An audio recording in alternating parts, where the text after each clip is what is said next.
Hi everyone, welcome back to Colette's Marine Tank. Long time no see. Well, today I'm back with a bang and I now have a brand new tank ready for Christmas. So Christmas is coming soon for me, which is great.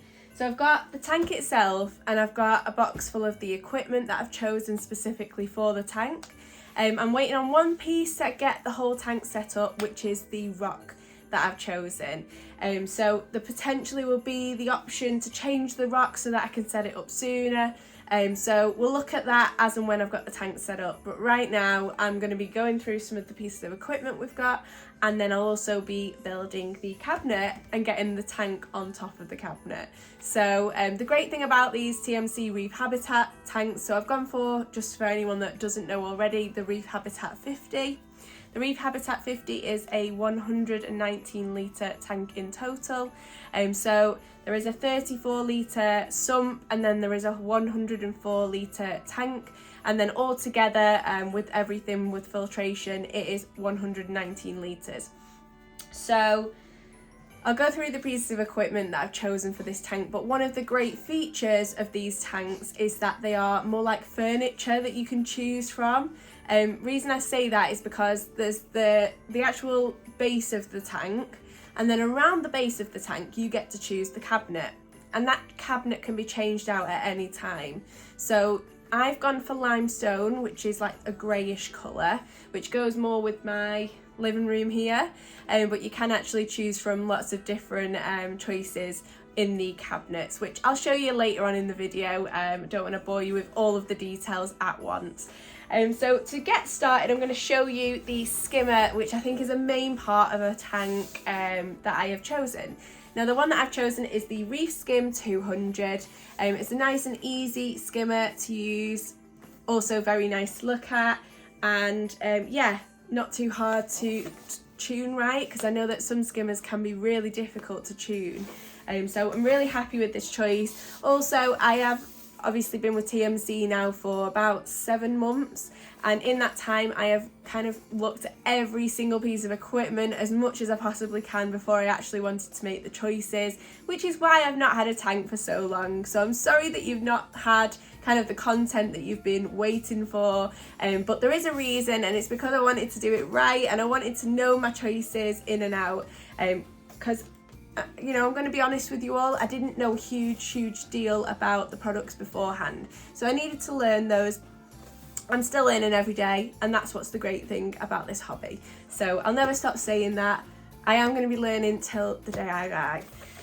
Right, so that's the skimmer that I've chosen. Next in with the auto top up. So the auto top up that I've gone for is this little TMC auto top up. And it's the compact, it's a float 1 is the one that I've gone for, because it's not a crazy big size tank, so I didn't think I'd need anything more than this. This should be absolutely fine for me. Now we are bringing out a potential upgrade in the near future, so I will be looking at potentially upgrading a little bit later down the line, so keep your eyes peeled for that. Next we'll go in with the light itself. Now I haven't actually got a box for the light to show you, but I have gone for the Reef Pulsar LPS 6, which means it's got 6 channels. If you watch anything of TMC, I kind of go over the lights in some of the videos on there. It's a really great light. In my eyes, it's my favourite light out of all the TMC range. It is beautiful. You have a great spectrum of blues if you love your blues, and then you also have a great amount of channels to kind of change out if you like your whites as well. You don't have to have it necessarily really white. So yeah, love this light, can't wait to get it set up on this. The next thing is the pump that I've gone for. So the pump that I've gone for is the Reef Pump 2500. Now this is a piece of kit. It is a really sleek, nice pump, as you can see here. I love the colour on it. It's purple and black. This is in with the newest ranges and also Wi-Fi connecting, so it's a wireless pump. What I mean by that is that you can connect it with Bluetooth to the TMC app as well, so it can all be controlled while you're sat on the sofa. You don't have to necessarily go inside the tank and change what you want your pump setting on.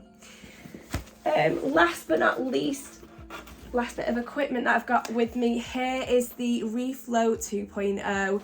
Now this is the wave maker that I've chosen.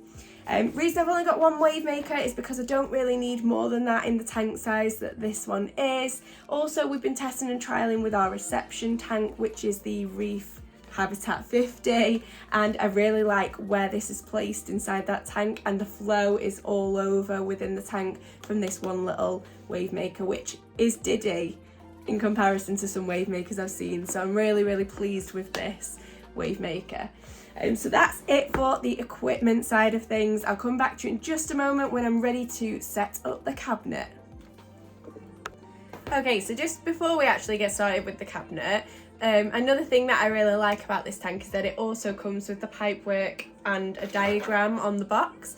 Now, previous tanks that I've had, it has been really difficult if you've not had a marine setup tank before to figure out the pipework for the first time with a sump. Whereas this actually comes showing you exactly how the pipework is meant to go from the one end on the bottom of the tank through the sump into the top main display. So really pleased with that. And yeah, it makes it nice and easy for someone setting up a marine tank for the first time, or a tank with a sump for the first time. So yeah, that's a great feature. Another thing that I forgot to show you was actually the reef guard. So I have got the reef guard for the Reef Habitat 50. It comes already pre-built, so there is no DIY aquarium cover building for me. It's already pre-built. So yeah, let's get started on getting this cabinet together. Okay, so everything is out of both of the boxes that came with the cabinetry in. So you have an inner cabinet and the outer cabinet shell. So it also comes with some really easy setup or build instructions, should I say, and it does come with everything that you need. So you've got your little legs here, you've got your door hangers here. You've also got a little TMC manuals to show you every single piece of kit that you've got, and then you've got all of your screws.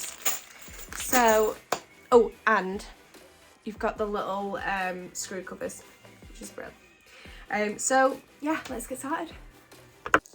So just before I do get started building the cabinet, one thing I want to mention is that when I always build flat pack furniture, the first thing that I do is get every single thing out. I give myself more than enough space to build, and also to have out all of the pieces of screws in their separate sections, so that it's easy to understand and not going to be confused by another screw that might look similar. You need to have them completely separate so that you don't get mixed up. So in this kit, it's very easy, because all of the different pieces look completely different. Other things that I've built before have not been so straightforward, so this should be a doddle. So I'm just popping in all of the screws and then all of the opposite screws that turn to tighten. Just make sure that you are putting the cabinet sides on the right way, as it is easy to get mixed up.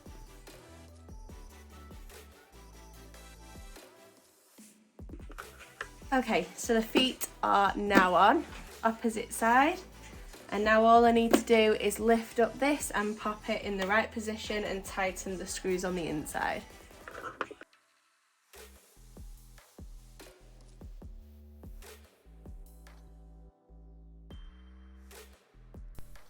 You then want to make sure that you're popping this part on the correct way so that you can then pop your front bar on the right way too. The black screw screws straight into the middle of both of those.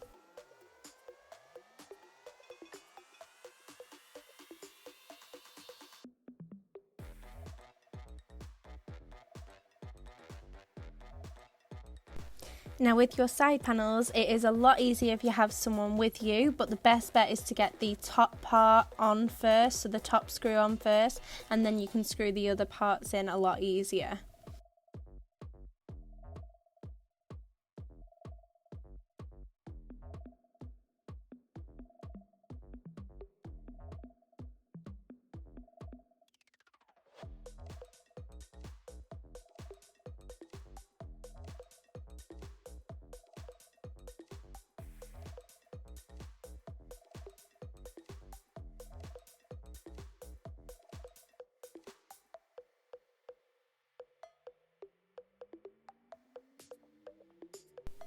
Now, popping the tank on the top, I would recommend 2 people doing this, as I did hurt my back a little bit doing this on my own silly fault. But yeah, if you've got 2 people, do it together. The foam piece moves about a little bit if you're on your own as well. Oh, that was a job, but it's done and I'm really happy. So I can go to bed now and know I've got a tank downstairs and it's all built and I'm excited. The only thing I've got to do now is pop the pipe work in and get all the equipment assembled. I'm going to leave that to another day or another night because right now I'm shattered. It's about 11:30 at night and I just want to get to bed. So thank you everyone that's watched this build video. I'm not saying it's the best video in the world because it probably isn't, but I hope it's helped anyone that is thinking of building this tank in the future, or anyone that has any questions, because there's some things that you learn along the way. So I've tried to add all the little adjustments and things that I've learned through the way into this video for you. And yeah, I'm really excited to get it up and running. I love the colour. Can't tell you how much the colour is just like such a nice colour. And the build of the tank, it's stunning. The glass, I love it. I love it. I love the sump, and the sump has its own RO unit as well inside there, which is great. It's really handy to have that. And then, yeah, cabinet's built really well. I love the fact that it's got an outer shell and an inner shell, and that just feels more sturdy to me. So yeah, excited. So stay tuned if you are wanting to see the next part to the tank build. It will be coming very soon. Thank you everyone.